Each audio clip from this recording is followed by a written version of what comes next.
Hey guys, John, welcome back to another anti-guru video. This one I've promised to a good friend of mine, Ian Knight, and a few others as well, because I'm sure you will have seen on the Property Expert Community group, on our own website, that we put up a infographic, and that infographic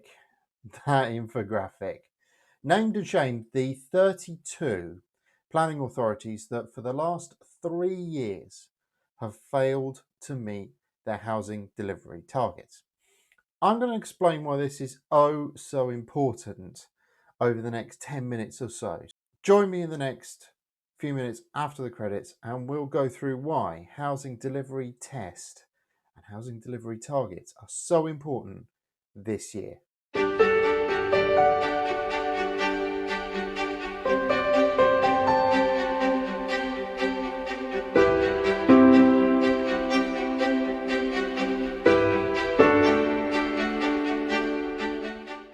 Okay, so we've had the 2020 housing delivery test result. We've had a good look at it. We've produced an infographic. We've named and shamed 32 authorities. What's going on? Well, the situation is this. Para 11D, now I'm going to get super nerdy for a sec, so bear with me, all right? Paragraph 11D of the NPPF, the National Planning Policy Framework, as it currently stands, and more importantly, as it's consulted to be amended, says, unless a council can prove that it's delivering housing effectively, I'm paraphrasing a little bit here, but it's simplified down to unless a council can prove it's delivering housing, it cannot consider its local plan policies up to date.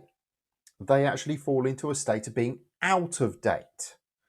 And the determination of planning applications changes from a point of local policy to a point of presumption in favour of development unless there are very clear reasons why planning permission should not be granted.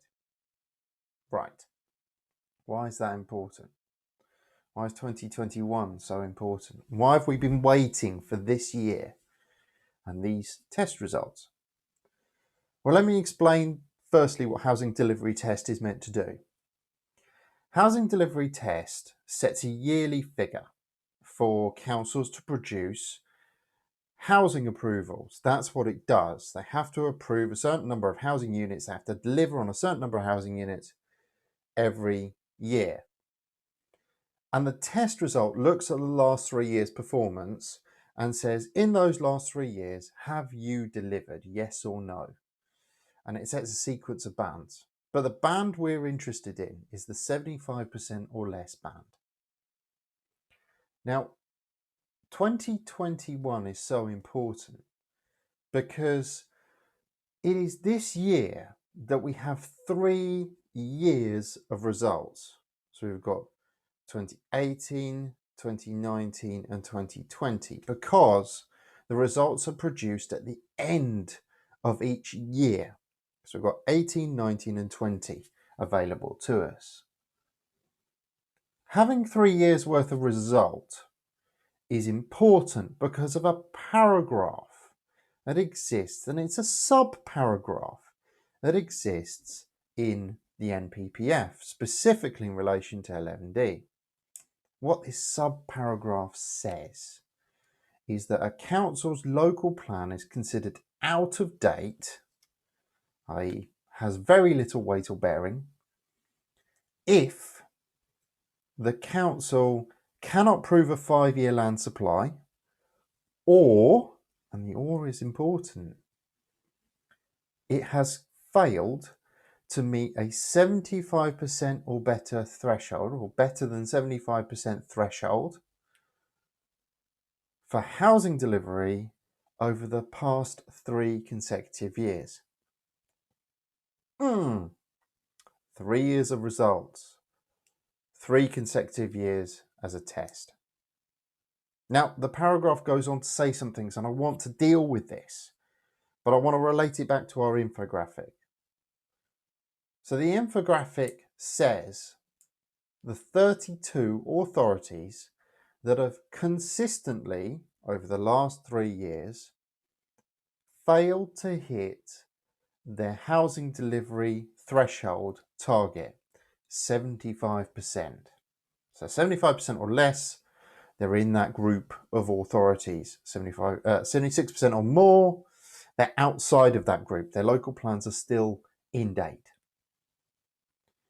And there are 32 of them that have found themselves in that category, including some London authorities. So what does this mean for you in practice? So the paragraph goes on to tell you the circumstances upon which you can then rely upon the housing delivery test result.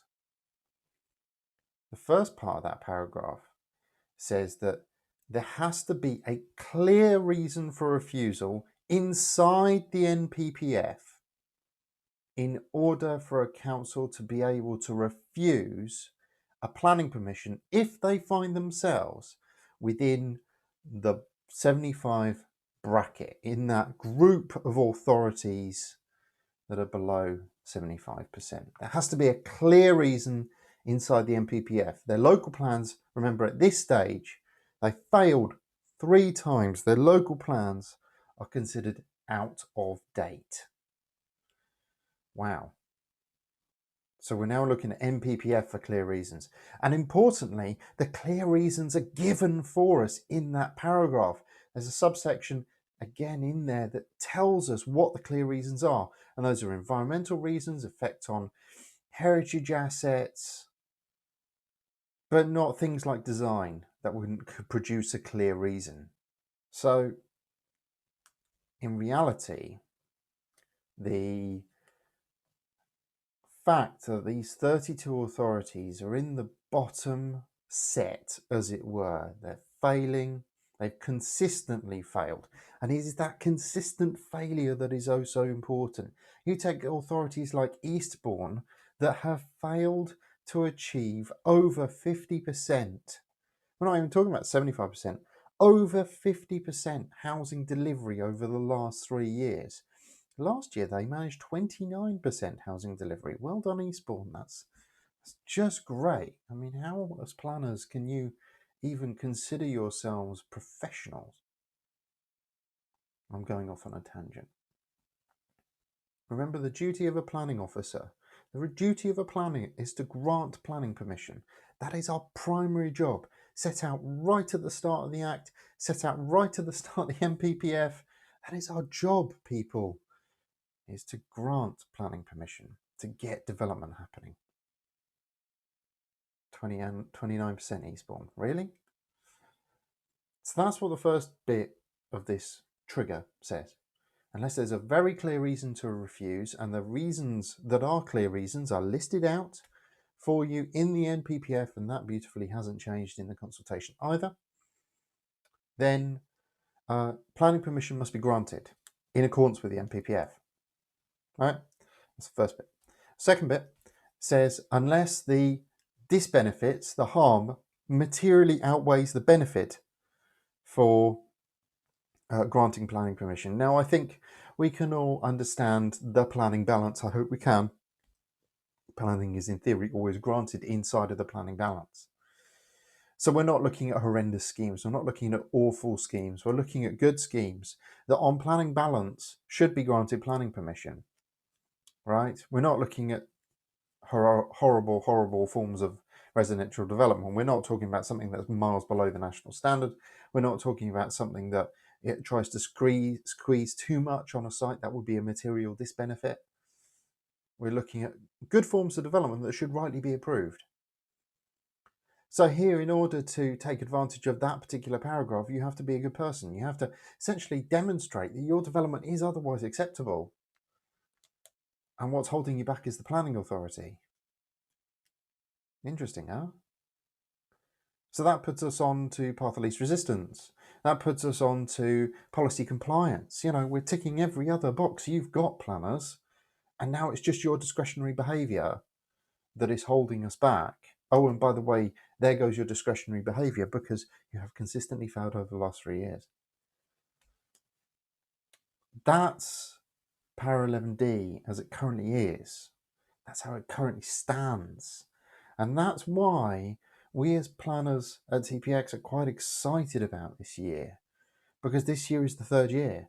It is year 3 of the housing delivery test. It is the third year where we get these results, and we can see those councils that are failing over and over and over and over again.